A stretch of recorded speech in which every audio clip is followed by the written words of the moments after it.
इधर भी शॉक का था, इलेक्ट्रिक का इधर भी शॉक का था, पूरे बॉडी को पूरा शॉक का था, इलेक्ट्रिक शॉक का था। इधर भी देखो है, पूरा हाथों को सब देखो था,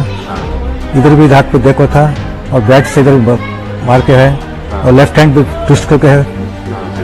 सिर को और सर को भी डैमेज भी करके था वो। कांग्रेस पार्टी कर्नाटक में नफरत के खिलाफ लड़ने की बात करके हुकूमत में आई थी, लेकिन लगता है कि कांग्रेस पार्टी ने हिंदुत्व के आगे अपने घुटने टेक दिए हैं, क्योंकि इदरीस पाशा कत्ल केस में मुलजिम हिंदुत्व दहशतगर्द पुनीत केरेहल्ली के खिलाफ दर्ज गोंडा एक्ट को कर्नाटक हुकूमत ने मनसूख कर दिया है। और इससे बढ़कर ये कि पुनीत के बाहर निकलने के बाद पुरजोश अंदाज में इसका इस्तकबाल किया गया।